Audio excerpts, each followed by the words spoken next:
Hey, so today we are talking about similar polygons. We introed this unit with reviewing what a ratio is and what something is, when something is proportional, how to tell if something is proportional. So if you are unclear about those two things, make sure that you understand them. All right, so we're going to start by filling in these two sentences. Two polygons are similar if and only if, and we're going to write the corresponding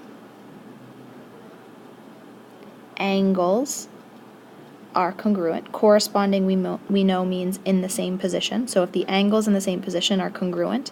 And the other thing is if the corresponding sides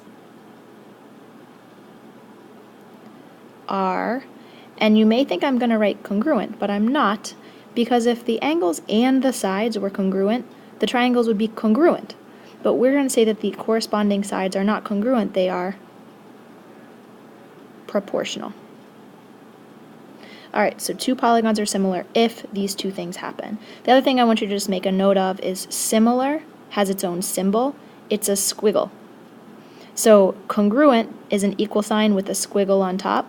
That squiggle on top is the similar symbol. Okay, we're going to jump into an example.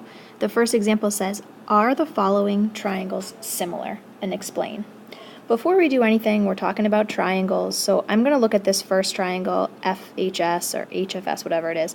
I'm going to fill in this missing angle right down here. So I know that if I add 40 and 85, I should get 125. And then if I do 180 minus 125, I get 55. So I'm going to add that angle in there. I'm going to do the same thing over here for this triangle. Again, if I add 40 and 55, I will get, what, 95? And if I take that away from 180, I'll get what's left over, which is 85. And I can see really right away that I have a set of angles that are congruent here, a set of angles that are congruent here, and a set of angles that are congruent here. So I'm going to use tick marks. So I'm going to write here that corresponding angles are congruent. Check. That's true. Now we have to check whether corresponding sides are proportional. This is a little bit harder to do. So the first thing I want to do is identify corresponding sides. So corresponding sides are sides that are in the same position. So if I pick side 8, I'm going to put a box around it. 8 is between angle F and H. It's between 40 degrees and 85 degrees. So I'm going to look at 40 and 85 in my other triangle, and I'm going to put a box around 4. And I'm going to right away make a ratio of those sides. So FH is 8. RO, the other side, is 4. And I'm going to see if that's equal to another ratio. So I'm going to pick another ratio. I'm going to use a different symbol. I'm going to pick this 12. That's between H and S. And I'm going to line it up with 6. All right, and so I'm going to write this ratio now. 12 over 6. It is very important that 12 came from the bigger triangle, so it's on top. 6 came from the smaller, it's on the bottom. Same here, 8's from the bigger, it's on top. 4's from the smaller, it's on the bottom. Then I have one more ratio all set up. I want to see if this is equal to, and let's do our last set of sides, 10 and 5. All right, and now I just want to see if these are proportional. And the easiest way to do that is you can either reduce the fraction or just do this as a little mini division problem. In our case, reducing the fraction, 8 divided by 4, that just reduces to 2. This one also reduces to 2. This one also reduces to 2. So I get 2 equals 2 equals 2. So what we found out is that the corresponding angles are congruent, and also the corresponding sides are proportional. I'm going to abbreviate proportional like that because the proportions are equal. And that means, are these two triangles similar? Yes. And let's just practice writing a similarity statement. We'll say triangle FHS. Remember, the new symbol is just a squiggle, is similar to triangle. And if I started with F, I'm going to start over here with R because those are corresponding. ROX. Made a little pun there. FHS rocks. All right, next problem.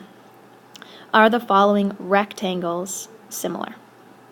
Okay, so one thing is you have to know this about rectangles coming out of the quadrilateral unit is that corresponding angles are congruent. And I'm just going to put in parentheses that they are all 90 degrees. We know that. Okay, they're all 90 degrees.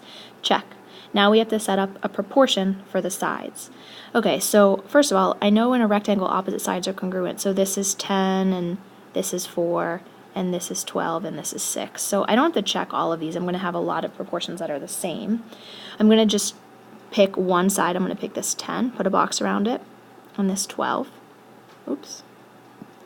Put a box around that. I'm going to say 10 over 12. So I went from left to right. Then I'm going to pick another set of sides. 4, I'll circle that, and 6. And I'm going to test if these are equal. So again, there's a couple ways that you could do this. You could reduce the fraction 10 over 12. I'm going to show you really all different ways you could do this. So you could reduce 10 over 12. 10 over 12 reduced, if you divide the top and the bottom by 2, is 5 over 6. 4 over 6 reduced, if you divide the top and the bottom, is 2/3. Those are not equal. Not equal, so that's not proportional. I'm just going to show you another method to do this. You could turn these both into decimals. So you could do 10 in a calculator and just divide it by 12, and you'll get 0.8333. And then you're going to see if that equals whatever 4 divided by 6 is. 4 divided by 6 is 0.667. Not equal. Again, not proportional. The last way you could do this, so this is how we did it originally in class, you could cross multiply and check to see if the cross products are equal. 10 times 6 is 60. 4 times 12 is 48. Those are not equal. The cross products are not equal. So we'll just say here, since our corresponding sides are not proportional, these are, find a place to write this. I ran out of room. These are not similar triangles.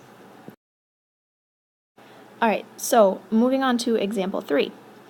We have given triangle BOY, triangle boy, is similar to triangle SAY, triangle say. So we are told that these are similar, which means we know for a fact that corresponding angles are congruent. So just like we did in the congruence unit, letter B is first, letter S is first. That means that angle B is congruent to angle S. Then I'm going to go to the next letter, O and Y.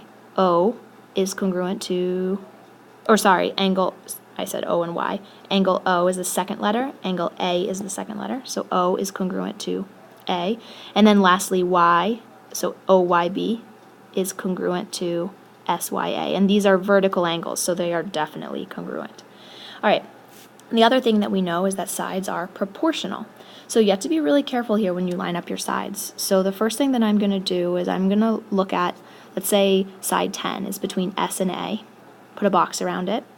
So S and A are my first two letters. That means they are corresponding with B and O. So I'm going to put a box around B and O, but I don't know what B and O is. So I'm going to put a question mark in there. Find another set of sides. So O and Y, my second two letters, is corresponding with A and Y, my second two letters. So I'm going to find O and Y, put a triangle around it, and A and Y, put a triangle. Okay, I have two measurements. That's good. Lastly, I'll find this one, 8, and the other one is here. So again, I don't know this one. I'll put a question mark there. All right, so this says to first solve for x and then find all of the missing sides and angles. So let's just focus on solving for x first. I have x in a couple places. I have x here. It has an angle with one tick. But if I find my other angle with one tick mark, I don't know what that is, so I can't really write an equation.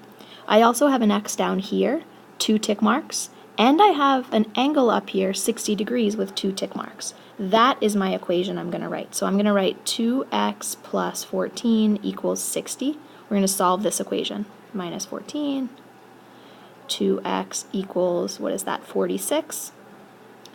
And then divide by 2, and we get x equals 23. So I know what x is. Find x. Then it says find all the missing sides and the angles. Okay, so to find all the missing sides, well, let's just stick with angles actually because we're working with angles. So let's find this missing angle right here, S. This would be 2 times 23 plus 4. So 2 times 23 is 46 plus 4 is 50. So I'm going to write here angle S equals 50 degrees. And if angle S is 50, then also angle B is 50. And then to get this last angle, angle OYB, we'll use this whole triangle, adds up to 180. I know that O is 60. I know that B is 50. Those combined is 110. That means what's left over is 70. So I'm going to write angle OYB is 70 degrees. I used OYB, remember, because there's multiple angles coming off of this Y. I can't just say angle Y. Okay, so now I found all the missing angles. Now I have to find the missing sides. To find the missing sides, we have to set up a proportion. And this is why we reviewed how to solve a proportion earlier. So the proportion that we set up, we have to start by picking a ratio that we know both sides of. So there's only, if you look at the shapes, we have square, square, square, square, circle, circle. We're missing one of those in both. But the triangle, I know both sides. So I'm going to set up this ratio from my small triangle, which is 3, to my big triangle, which is 5. And I'm going to use this ratio to solve for my missing side. So I'm going to write 3 over 5 equals, and then I'm going to just pick one of these sides. I'm going to start with the circle.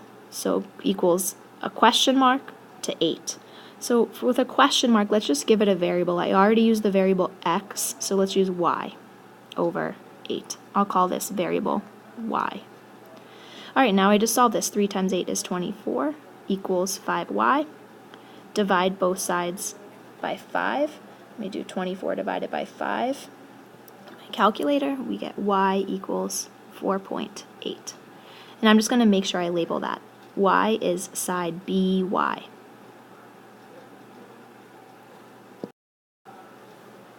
All right, we have to do this one more time, right? One more time. So we have to do this for my square.